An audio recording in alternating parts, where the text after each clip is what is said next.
Last week, I saw Disclosure Day, and I held off doing a review on it because I had so many mixed feelings towards this movie. So I just wanted to sort of let it digest and just think about it for a while, because this is a movie that I really wanted to love. I really wanted to love this movie. Going to this movie, I thought it was going to be at least a top contender for me of movie of the year, which is a crazy thing to say because you have The Odyssey coming out, and then later on you got the Dune movies coming out. There's so many good movies coming out this year, but I really thought with everything going into this movie and everything I heard about it, I really thought it was going to be a contender for movie of the year for me. And I was looking forward to it so much that I kind of stopped myself or know too much about it, or keep what I knew about it to a very minimum, because I wanted to go into it with a fresh mindset. I just thought going to the movie, you had Steven Spielberg, John Williams was doing the score, it was aliens, everything about it that told me it was going to be a really good movie. And because I knew so little about this movie, I actually thought the plot of this movie was going to be entirely different. I'm also going to have spoilers in this review because I can't really talk about films without having spoilers. So if you haven't seen the movie, this is the spoiler warning.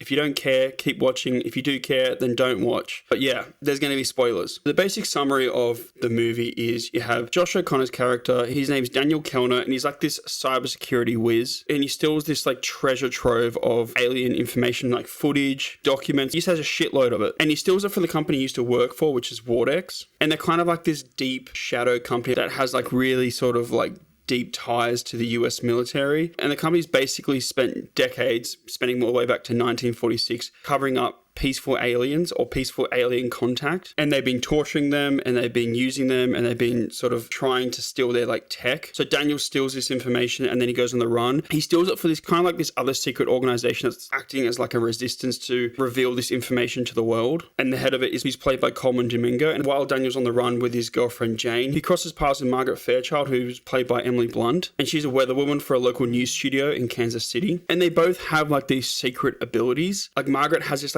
telepathic abilities where she's able to connect with humans, and Daniel just understands math. Anything to do with math, he just understands it. And they both got these abilities from animals or a cardinal that appeared to them. So the two of them just go on this journey that's evading Vortex and trying to evade the leader of Vortex, Noah, who's played by Colin Firth. I guess he's kind of the villain of the movie, and he's trying to stop them from leaking the information to the world. And during the time that this is going on, there's kind of this background thing that where World War III is happening. Vortex think if this information is going to get leaked, then it's just going to fracture the geopolitical landscape.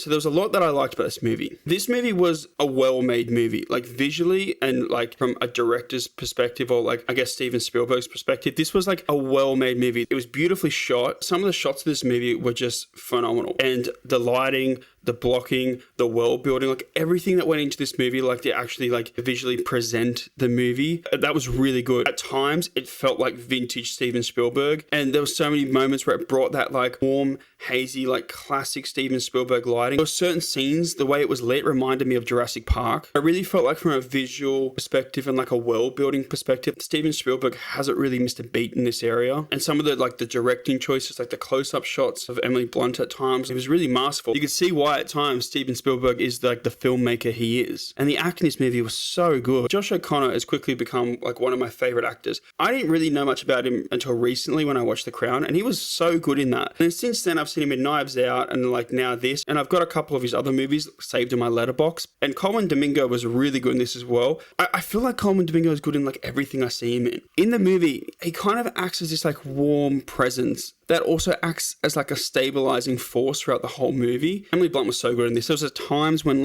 her accent dropped a little bit. You could hear the British come out, but for the most part, she was really good in this. Some people said it's her best role ever. I don't really think so. I've seen her in better things, but she was still really good in this. And there were some scenes, especially when the Cardinal first came to her and she had to keep switching up between accents. And there was just the way that whole sequence from when that happened to when she got to the news station, that was just so chaotic, and she was so brilliant in this. I really felt like she carried this movie in some areas. Colin Firth, I don't know, he was okay in it. He kind of sort of a generic villain. His character, I didn't really feel was the best written. The other thing as well is there's 4 UK people in this, and they're all American except for Colin Firth. I don't know what it is, but Americans love making British people the villain. I don't know, Colin Firth's character, it is what it was, and that was it. There was nothing that stood out for me. Pacing this movie for me, I didn't feel bored, and there was not a time when I actually wanted to check the time. I never felt like it was dragging. I never felt like I was getting bored. I felt like the pacing was always tight. It was a long movie. It was over 2.5 hours, and it didn't feel like a 2.5 hour movie. And some of the the high tension scenes. The train sequence, that was one of the best parts in the whole movie. Like, I was on the edge of my seat the whole time. To me, that was vintage Spielberg. The tension and the pacing kept to the point where you felt as a viewer, characters like Daniel, Margaret, and Jane, like, they could never catch a breather. You always felt like there was something that was going to happen, but they would just have to get up and keep going. And like some of the scenes, like the interrogation scene between Noah and Jane, that was like brilliant. And the eye changing, that was such a good scene. And just how he was slowly breaking her down, working to pretty much control her to do what he wanted to do. From like a visual, technical, acting perspective, I thought this movie was really good. You can have all these things that can only carry you so far when the script is not good. And I really felt like the script was the weakest part of this movie. I personally feel like the script is what holds this movie back from being a good or a decent movie to being a great or an amazing movie. Some of the dialogue isn't great, and there's like a lot of plot convenience to this movie. Like, there's so many of them. Daniel and Margaret's powers, like, they don't make any sense. Daniel can understand math, but he also understands like any languages because he understands math. After Margaret's been visited by the cardinal, she's just like going through this chaotic sequence where she's changing languages. She's talking Russian, she's talking Korean, she's talking all these different languages. Then she has to go live and do the weather, and she kind of freezes, and then she starts talking in this alien language. And Daniel's the only one that can understand it. And it's not really explained why. It's just because math is the universal language. Margaret's powers don't really make any sense. They say she understands people, but then powers basically operates like Charles Xavier. She can like locate anyone on Earth like Charles Xavier using Cerebro. But also when she needs to, like, her powers are kind of like a plot convenience. She's also able to create projections in other people's minds. It's never really made clear. The whole alien logic as well. Margaret and Daniel have these powers because the aliens chose them when they were kids, and the aliens appeared to them when they were kids as animals. And in the movie they say it's because animals aren't as threatening as aliens. But the movie never explains why they were chosen for this specific thing. It's never made clear, and you kind of just think the reason is because Daniel ends up working for Vortex, who's the company behind all these like terrible things doing with the aliens, so he's able to steal the information. And Margaret works for a news station. She's the weather person, so she has access to a news station where she can get this information out. But it's not explained. Can the aliens see into the future? Is that why they chose these two people? Did the aliens know that these people were going to end up in the specific positions that they were going to be in when they become adults? They have these devices in the whole movie. They're kind of like, they're just like a bop device. Like they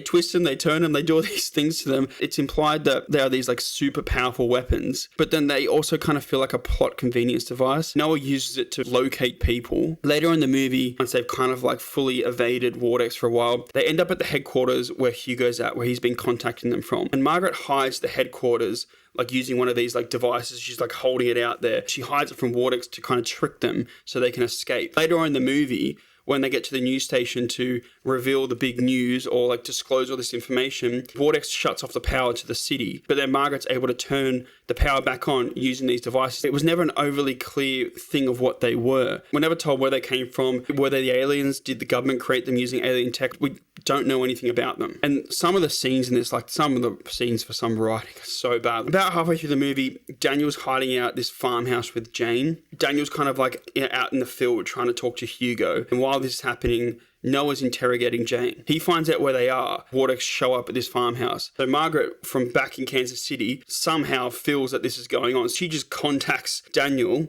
to alert him. He sees Vortex all around there. He starts going towards all the Vortex agents. It gets to a point where he's like 10, 15 meters away from these agents. There's dirt roads. There's dead grass, there's leaves everywhere. He's running on a dirt road making so much noise. And then he manages to get in the car, turn on the car, and there's not a single moment where anyone turns around and be like, what's that noise? And there was another scene when Vortex manages to capture Daniel and they plan on killing him. But then Margaret figures out what's going on. So she drives all the way to where Daniel's being kept. It's like she walks in with all these Vortex agents, grabs Daniel, then she starts like projecting all these different things and all these agents. Like she projects Noah's dead wife to him and she starts like tapping into their emotions, all these other agents, and then they all start freaking out and then they just let them go. Like literally let Daniel and Margaret go with the information that Daniel has stole that he's planning on leaking to the world. The AI scenes, that was so bad. That was abysmal. That was pathetic that was included. I have been vocal about my thoughts on AI on this channel in the past. I don't like it. The inclusion of it was so bad. It looked like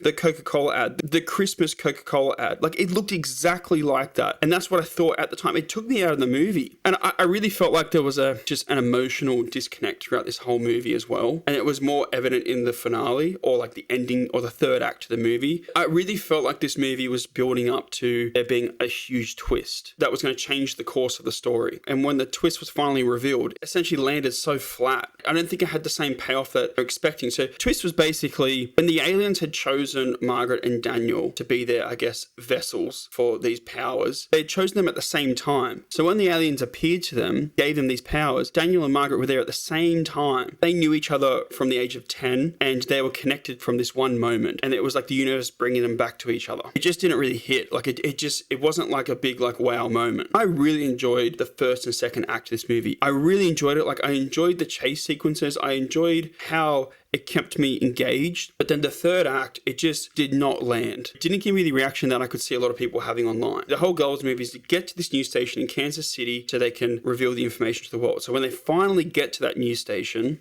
and Margaret goes live, they put the cameras on and she goes live and she starts reporting. And Daniel's uploaded all these videos to the news station's feed and they start playing it. And other news stations start grabbing it from around the world. CNN or CBS, one of those news stations, that woman reporting was kind of like the main one recapping all the footage. This reporter, she was watching it like as they do in news, they watch it and they kind of react to it live. Throughout reporting on this footage, she was getting more and more emotional, taken back, having more of an impact on her throughout this whole sequence. It went for about 15 minutes. Throughout this whole sequence, it was cutting to people around the world watching it. They're watching on their phones, on their TVs, at work. Some people were driving and they were watching it. Because like in reality, if this happened in our world, the whole world would stop. This news reporter was getting like visually like more and more emotional. The footage that was being shown at the time, it was just like spaceships landing, aliens getting out, like walking around. It wasn't like the kind of footage that would evoke that emotion. Earlier on in the movie, Daniel showed Jane footage of Vortex actually torturing an alien, and that was like really distressing. It was really uncomfortable to watch. There was like these screeching sounds. It was like a horrible sound. It sounded terrible. I thought there was going to be more of that at the end of the movie, and it was none of that. And I could see people online that were saying, oh, the ending's going to emotionally hit you. For me, it didn't emotionally hit me at all. Maybe I'm emotionally stunted. I don't know. I didn't feel like that footage matched the reaction of the people, especially the news reporter. The movie has been implying that the government has been holding or hoarding these aliens, torturing them, using them, and stealing their tech for decades. And none of this is actually shown in the final broadcast. I understand why I show that the aliens were peaceful and we as humans just thought of them as a threat. If aliens were to come to Earth, and we as humans would probably behave in the same manner. Like, I think it was supposed to convey all that. The footage wasn't matching up to that message that they're trying to get across. And throughout the whole movie as well, there was like this underlying theme of religion and questioning your religion. They were really trying to explore the themes of like, if you're a religious person, how much would this impact you? Would it change your perception of religion or the religion you follow? And they had a nun in it, and she was probably the best part about this whole sub-theme, because I thought overall the whole religion theme was a little bit cringe and it didn't really land the way expecting to land. But there was a nun that kind of gave the best perspective on the whole situation. I really felt like the ending just didn't pay off for me. The movie that was building up to that moment, it didn't give me what I wanted from an emotional perspective. But overall, I really enjoyed this movie. Like I did enjoy it, and I think the online discourse is an overreaction. I think it's, for the most part, like a decent movie. If you're thinking about seeing it and you're unsure because of how people have been talking about it online, go and see it. That shouldn't stop you from seeing it. I feel like the reason why people are reacting this way is because it's a Steven Spielberg movie, and I feel like the standard he has set for himself and what we expect from him when it comes to his movies, it's so high that I feel like if this was made by anyone else, it wouldn't have the same level of scrutiny. But I do feel like if you go into Disclosure Day with a fresh mind, not going to this movie with the mindset of his previous portfolio, I think you're going to really enjoy it. Like, I really enjoyed it. I didn't go in with that mindset. I went with it like fresh. I didn't listen to anything online, and I really enjoyed it. It's far from his best work, but it's definitely not his worst movie. But I've only watched it once. Maybe I need to watch it again and my opinion might change, but I still think it was a good time.